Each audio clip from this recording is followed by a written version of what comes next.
Assalamualaikum warahmatullahi wabarakatuh. Innal hamdalillah nahmaduhu wa nasta'inuhu wa nastaghfiruh wa na'udzu billahi min shururi anfusina wa min sayyiati a'malina. May yahdihillahu fala mudilla lahu wa may yudlilhu fala hadiya lahu. Asyhadu an la ilaha illallah wahdahu la syarika lahu wa asyhadu anna Muhammadan abduhu wa rasuluh. Syahrul Ramadan allazi unzila fihi al-Qur'an hudan lin-nas wa bayyinat minal huda wal furqan. Allahumma shalli wa sallim ala Muhammad wa ala alihi wa sahbihi wa man tabi'ahum bi ihsan ila yaumil. Fa qala ta'ala a'udzu billahi minasyaitonir rajim. Bismillahirrahmanirrahim. Wa man kana yarju liqa'a rabbih falyamal amalan shalihan wa la tusyrik bi ibadatihi rabbih ahada. Bapak Ibu jamaah Masjid Al-Ikhlas Terahamas yang dirahmati Allah SWT, puji syukur alhamdulillah pada malam yang ke-26 Ramadan ini Allah Subhanahu wa taala masih berkenan memberikan kepada kita berbagai macam kenikmatan yang dapat kita rasakan sendiri, baik pun berupa nikmat kesehatan, nikmat kesempatan dan nikmat umur, sehingga kita masih dapat hadir melaksanakan berbagai macam aktivitas, berbagai macam rangkaian ibadah yang dibebankan kepada kita sebagai hamba.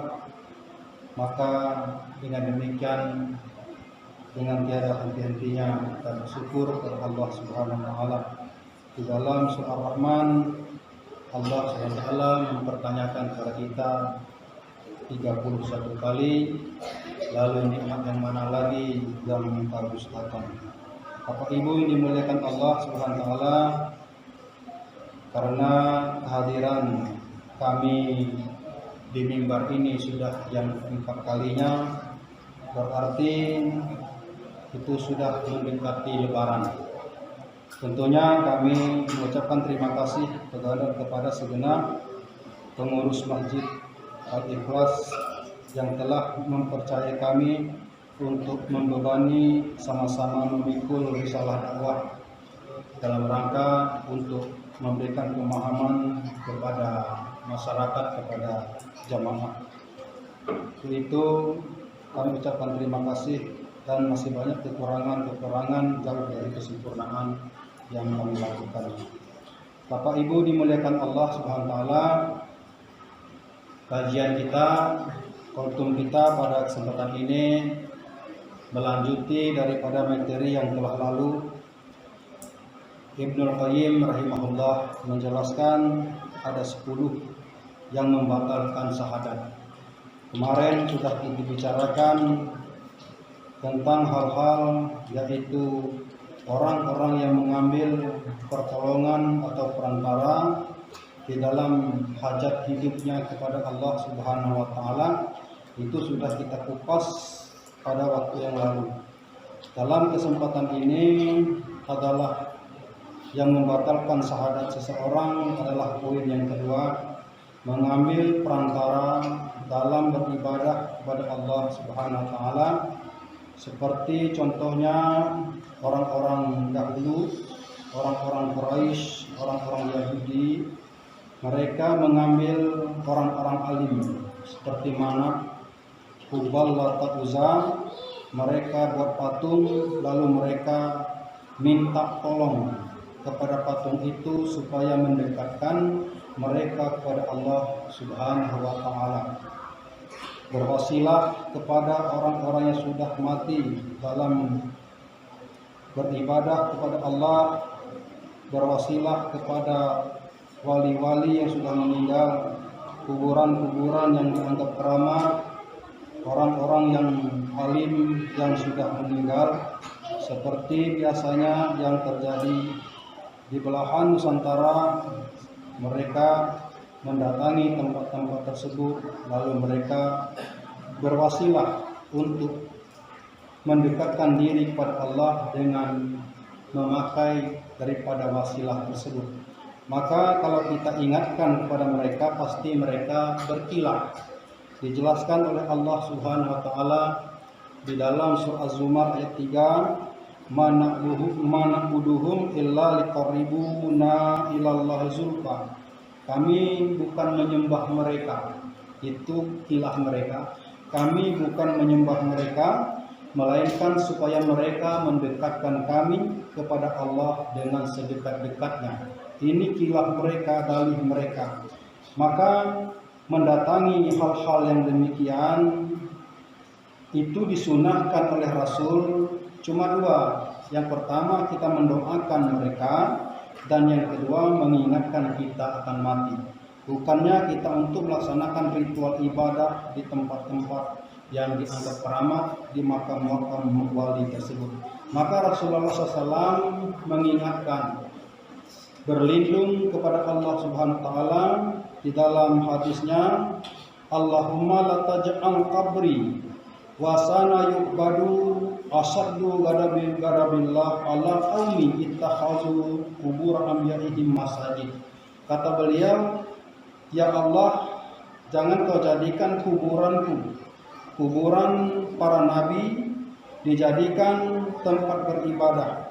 Dan Allah sangat murka kepada suatu kaum mengambil kuburan para nabi dijadikan tempat beribadah. Artinya mereka melakukan ritual di sana. Maka inilah yang dilarang oleh Nabi kita Muhammad sallallahu alaihi wasallam. Di dalam surat Al-Kahfi ayat ke-110 yang kami baca di atas, kami ulang membacanya.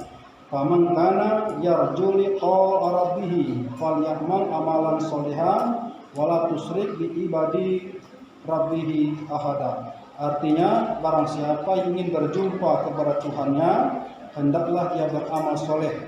Jangan menyekutukan Allah di dalam beribadah dengan sesuatu apapun. Ini dalilnya. Maka dalam hal-hal yang demikian ini masih banyak terjadi di tengah-tengah masyarakat kita, yaitu mereka mengambil wasilah kepada orang-orang yang sudah tiada. Kalau orang itu masih hidup, boleh.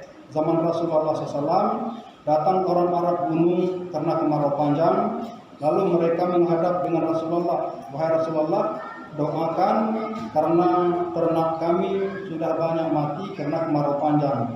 Lalu Rasulullah SAW mengangkat tangan, berdoa, lalu turun hujan. Ini namanya berwasilah kepada orang yang masih hidup, itu dibolehkan. Kita mendatangi orang alim, mendatangi orang taat untuk minta didoakan, itu boleh. Tetapi berwasilah kepada orang yang sudah meninggal dengan asumsi kita yang lebih dekat kepada Allah, maka itu tidak benar.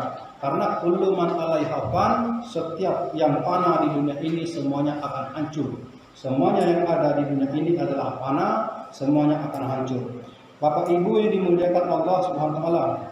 Kemudian yang menggugurkan syahadat seseorang yang ketiga, menolak untuk mengkafirkan orang-orang musyrik atau meyakinkan kekafiran mereka, bahkan membenarkan mazhab mereka, menganggap mereka juga nantinya akan masuk surga misalnya, menganggap ajaran mereka pun itu adalah tujuannya sama. Maka ini yang menggugurkan syahadat seseorang. Yang keempat, meyakini agama selain yang dibawa oleh Nabi Muhammad SAW itu lebih baik. Maka dalam hal ini, dalam surat Ali Imran ayat 85 dijelaskan barang siapa yang mencari agama selain Islam maka tidak diterima agama itu, maka dia tergolong orang-orang yang rugi. Ini dalilnya. Kemudian yang kelima, yaitu membenci sesuatu yang datang dari Rasul. Ini banyak sekali Pak Bu yang terjadi di tengah-tengah masyarakat kita karena keawamannya, karena tidak pahamnya syariat agama sendiri. Suatu misal, kalau kita mau korban haji, ngumpul-ngumpul, datang teman kita bersalaman dengan kita, karena kita berjenggot, wah yang ini dia bilang boleh untuk korban haji. Dia menganggap kita itu kambing, maka rujukannya dengan Rasul. Karena melecehkan, mencemoohkan apa yang dibawakan Rasul secara tidak kita sadari, maka syahadatnya telah batal. Maka dengan demikian banyak sekali Pak Bu orang yang membenci syariat agamanya sendiri. Kalau kita tidak mampu, kita diam aja. Jangan kita menimbulkan sifat kecemoohan apa yang dibawakan oleh Rasulnya kita Muhammad SAW. Maka dijelaskan di dalam surat Muhammad ayat 9. Artinya demikianlah itu, sesungguhnya mereka benci terhadap apa yang diturunkan Allah, maka Allah akan menghapuskan pahala amal mereka. Ini dalilnya. Kemudian yang keenam, yaitu mengolok-olok dinullah, mengolok-olok agama Allah. Misalnya surga dan neraka itu adonian taida, jangan percayanya. Kata sebagian orang itu akhirat itu dongeng. Maka ini mengolok-olok agama Allah. Ada yang mengatakan kalau kita sholat galau, siapa pula yang nunggu neraka? Julia Perez, Ino Daratista, siapa kawannya? Jadi biarlah kita kawannya. Kalau kita nak melewat siratul mustaqim, malaikat murka dengan kita, dilempar kelewat masuk surga gitu. Ini mencemoohkan agama Allah. Ada mengatakan kita nak pergi sholat Jumat, kecenya berpesan, tolong sampaikan pesan aku. Ini mengolok-olokkan, mencemoohkan agama Allah. Maka ini termasuk menggugurkan syahadat seseorang, maka dia harus bersyahadat ulang lagi.